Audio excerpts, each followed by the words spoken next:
At the end of a meal which had concluded with the offer of Kit Kats and Mars bars, dispensed from a small red plastic box, he took his 2 dogs out into the garden.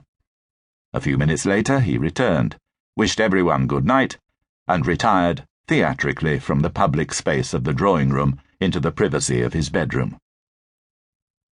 Half an hour later I was walking up the frosty path from the main building to the guest house in the garden. The atmosphere was absolutely still. A fox shrieked in the distance. I stopped for a moment and looked up at the clear winter sky. I was struck by how many stars I could see. Great Missenden was less than an hour's drive from London, but the lights of the city seemed far, far away. Some cows stirred in a nearby field. I looked about me. Gentle hills curved around the garden on all sides. At the top of the lane a vast beechwood glowered. The dark outline of the 500-year-old yew tree that had inspired Fantastic Mr. Fox loomed over me. In the orchard, moonlight glinted on the gaily painted gypsy caravan that he had recreated in Danny the Champion of the World. An owl fluttered low into the yew. I turned and opened the door to my room. Soon I found myself examining the books in the bookcase by my bedside. There was certainly no biography here. Most of it was crime fiction: Ed McBain, Agatha Christie, Ellery Queen, Dick Francis. As I pulled out a volume, I noticed some ghost stories too. An insect encyclopedia, The Diary of a Victorian Priest, and a book of poetry by D.H. Lawrence. All of the books looked as if they'd been read. I reflected again on our exchange over dinner and wondered whether Roald had actually met Stravinsky. Perhaps he had simply made that remark to disconcert me. Before I switched off the light, I remember thinking that next day I would flush him out. I would ask him how he'd come to have lunch with the great composer. Needless to say, I got distracted and forgot to do so.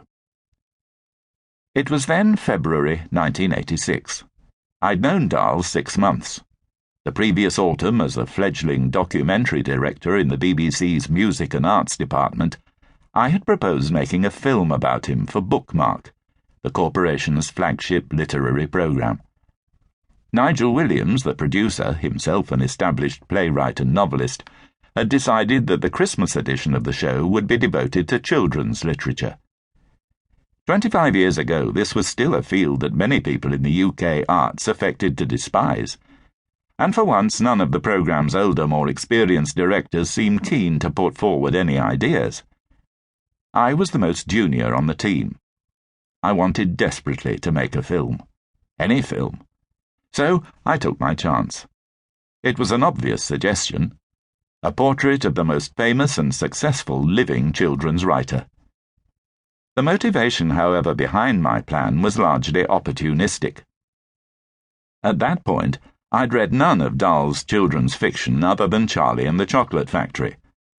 On the other hand, as a 13-year-old, I'd read most of his adult short stories, feasting on them with concentrated relish from behind a school desk during maths lessons. My adolescent mind had revelled in their grotesqueries, their complex twists and turns, and their spare, elegant, strangely sexy prose. I remember Nigel Williams's smile, how he looked at me when I mentioned Roald Dahl. It was knowing, almost wicked. "Okay," he said, "if you can persuade him to do it." I paused. Was he thinking about money?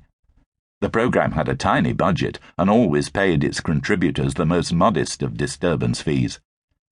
It wasn't cash, however, that was on Nigel's mind. "You know his reputation?" he asked rhetorically. "Unbelievably grumpy and difficult. He'll never agree to take part." I nodded, although this was actually news to me, for my impression of Dahl the man at that point was in fact one of singular lightness. 4 years earlier, while I was an undergraduate, he had taken part in a debate at the Oxford Union. "Romance is bunk," was the motion. Dahl had contributed to it memorably, arguing that romance was no more than a euphemism for the human sex drive. He was a great entertainer, witty, subversive, and often risque.